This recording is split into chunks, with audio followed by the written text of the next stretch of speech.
விடுதலை சிறுத்தைகள் கட்சியிலேயே பார்த்தீங்கன்னா வாங்கின 6 சட்டமன்ற தொகுதியில் 2 தொகுதியை வந்து நான் தலித்துக்கு நாங்கள் கொடுத்துருக்கோம். ஒரு இஸ்லாமியர்களுக்கும் ஒரு வன்னியருக்கு நாங்கள் கொடுத்துருக்கோம். வெற்றியும் பெற்றிருக்கிறார்கள். இப்போ வந்து ஒரு பொதுத்தளமான கட்சி, ஒரு தமிழ் சமூகம் சார்ந்த கட்சியாக இன்னைக்கு விடுதலை சிறுத்தைகள் கட்சி பரிணமித்து இருக்கிறது. இன்னைக்கு வந்து அதையெல்லாம் தான் நாங்கள் மேற்கோள் காட்டி இன்னைக்கு வந்து நாங்கள் வந்து அடுத்த கட்டத்துக்கு எங்கள் கட்சியும் போக வேண்டும், அடுத்த கட்டத்துக்கு எங்கள் தலைவருக்கான வந்து வளர்ச்சி இருக்கிறது.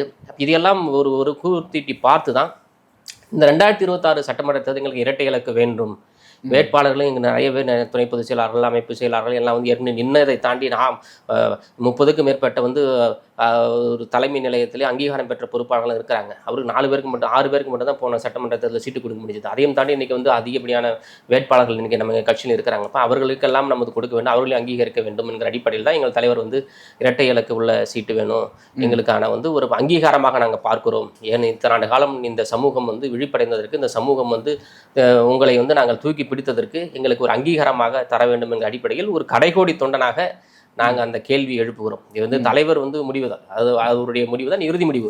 ஆனால் எங்களுடைய இயக்கம் இருக்குல்ல, எங்களுடைய நோக்கம் இருக்குல்ல, திமுகவுக்காக நாங்கள் கஷ்டப்பட்டோம், திமுக வந்து முதல்வர் ஆக வேண்டும், தளபதி அவர்கள் வந்து சிஎம் ஆகணும்னு கஷ்டப்பட்டோம்னா அந்த கஷ்டப்பட்டவனுடைய இயக்கத்தின் வெளிப்பாடு தான் எங்களுக்கு இரட்டை தொகுதி வேணும்னு கேட்குறேன், இரட்டை எண்ணிக்கையிலான தொகுதி வேணும்னு கேட்குறேன். நம்ம